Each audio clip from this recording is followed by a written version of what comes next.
Não consigo me mexer. Era um dia comum e eu estava desfrutando de uma grande felicidade. À medida que a noite avançava, a escuridão envolvia o ambiente e eu adormeci com a TV ligada, como de costume.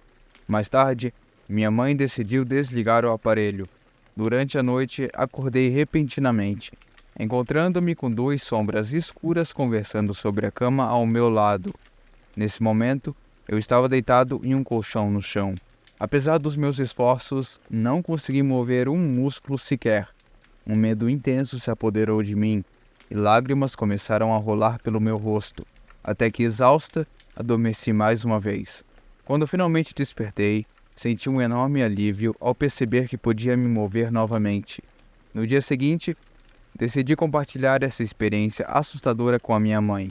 Porém, ela me assegurou que tudo não passava de um simples sonho, algo impossível de acontecer. No entanto, a vividez do ocorrido foi tão real que tenho absoluta certeza que não se tratava apenas de um sonho. O mistério das 3 da manhã. Acredito firmemente nos espíritos, e infelizmente já sofri uma crise de pânico devido a essa crença. Quando eu era criança, costumava dizer que havia visitado o inferno e que o diabo era meu amigo. Mas vamos direto ao ponto.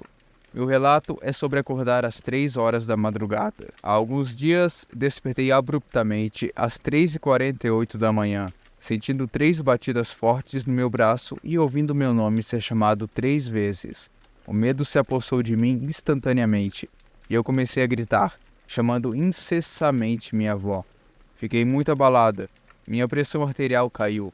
Minha pele empalideceu. Tremi intensamente e senti um arrepio percorrer todo o meu corpo. Foi uma experiência terrível. Recentemente comecei a pesquisar sobre ocorrências às 3 horas da manhã e encontrei relatos semelhantes sobre batidas e chamados pelos nomes das pessoas. Sempre fiz minhas orações, mas ultimamente negligenciei minha conexão com Deus e essas experiências estranhas têm se repetido com frequência. Essa é a minha história e um pouco da minha curiosidade. Esses eventos perturbadores despertaram novamente minha vontade de buscar proteção espiritual e retomar minha fé. É importante lembrar que em momentos de desconforto é essencial encontrar conforto e segurança em nossa espiritualidade e nos valores que nos guiam. Espero que minha história possa inspirar outros a refletirem sobre a importância de manter uma conexão espiritual positiva em suas vidas. Aluguei uma casa assombrada. A história que vou contar hoje aconteceu com um amigo meu. Ele decidiu sair da casa da mãe para morar sozinho e encontrou uma casa que parecia boa e barata, perfeita para um jovem e seus finais de semana com amigos. Nos primeiros dias, tudo estava tranquilo. Ele chegava do trabalho, fazia um lanche, navegava na internet e depois ia dormir. Então, chegou o final de semana e ele decidiu fazer uma festa para inaugurar a casa junto com os amigos. Bebidas, videogames e muita diversão. Todos ficaram cansados e foram dormir, alguns na cama e outros em colchões no chão. Após as 3 da manhã, todos foram acordados pelas luzes do quarto se acendendo e apagando repentinamente. Meu amigo pensou que fosse uma brincadeira dos amigos e colocou um esparadrapo no interruptor para manter a luz apagada.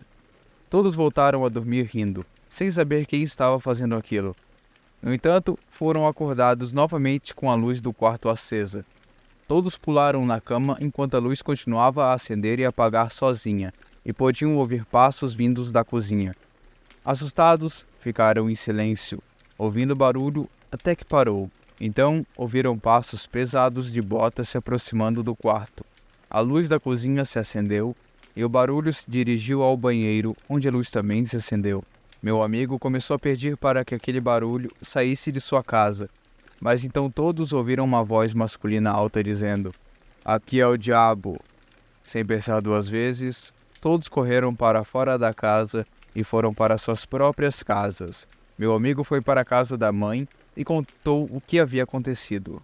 Ele, sua mãe e seu padrasto foram até a casa para fechar as portas e encontraram todas as luzes acesas e as portas abertas. Enquanto a mãe começava a limpar, ele e o padrasto esperavam na cozinha. Foi quando a luz do quarto começou a acender e apagar novamente, e sua mãe sentiu alguém a empurrando com força. fazendo-a cair de joelhos no chão. Assustada, ela saiu correndo da casa, enquanto o padrasto apagava as luzes e trancava a porta. Ao saírem pelo portão, perceberam que todas as luzes estavam acesas novamente. Ao chegar em casa, notaram que os joelhos da mãe estavam machucados e ela tinha arranhões e hematomas nos braços e nas costas. Até hoje nos perguntamos o que poderia ter sido aquilo. Aqueles que alugam aquela casa não conseguem permanecer lá por mais de uma semana. Sussurros no apartamento.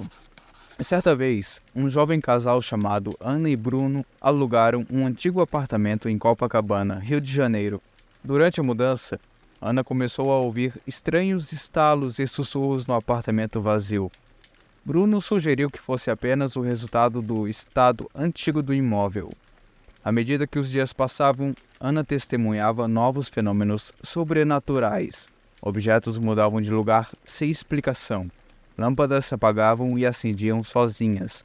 Um cheiro de algo podre invadia o local e sussurros misteriosos pareciam vir de todos os cantos. Ela compartilhou tudo com Bruno, mas ele não acreditou nela, pois nunca havia presenciado nada disso. Uma noite, enquanto o casal estava dormindo, Ana acordou com uma sensação estranha. Ela olhou para o lado e viu uma figura sombria parada ao lado da cama. Desesperada, tentou acordar Bruno, mas ele permanecia imóvel. Paralisada de medo, Ana viu a figura se aproximar lentamente. De repente, uma voz sussurrou em seu ouvido. Eu sou o antigo morador desse apartamento. Morri aqui há alguns anos e não consigo deixar este lugar. Ana gritou desesperadamente e finalmente conseguiu acordar Bruno, que, ao ver a criatura ao lado de sua cama, finalmente acreditou nela. Juntos, eles correram para fora do apartamento, decididos a nunca mais retornar. Mais tarde, descobriu-se que o antigo morador do apartamento havia sido vítima de um crime passional, sendo assassinado ali mesmo. Seu espírito assombrava o local desde então. Ana e Bruno mudaram-se para o outro bairro, afastando-se dos horrores daquele lugar. O túmulo da fotografia viva. No cemitério São Francisco de Paula, localizado em minha cidade, existe um túmulo de um jovem que faleceu em 1995. Conta-se que a fotografia na lápide é capaz de mudar de expressão e seguir as pessoas com os olhos. Certa vez, após um velório de um tio, uma jovem me convidou para visitar o túmulo. Acompanhados por um funcionário do cemitério, fomos até lá. Embora ele estivesse um pouco relutante, pois muitas pessoas têm medo de se aproximar. Ao chegarmos ao túmulo, deparei-me com uma fotografia de um rapaz jovem e bonito. Ao dar alguns passos, fiquei imobilizada ao perceber que seus olhos se moviam. A outra pessoa que estava comigo mencionou que, quando chegamos, o jovem estava sorrindo, mas sua expressão mudou para um semblante sério. Não sei se isto é um fenômeno sobrenatural ou algum tipo de efeito especial na fotografia. No entanto, é fato que a expressão do jovem realmente se altera. Espero que tenha gostado dessas histórias. Se gostou, deixe seu like, compartilhe, comente e se inscreva no canal. Até a próxima!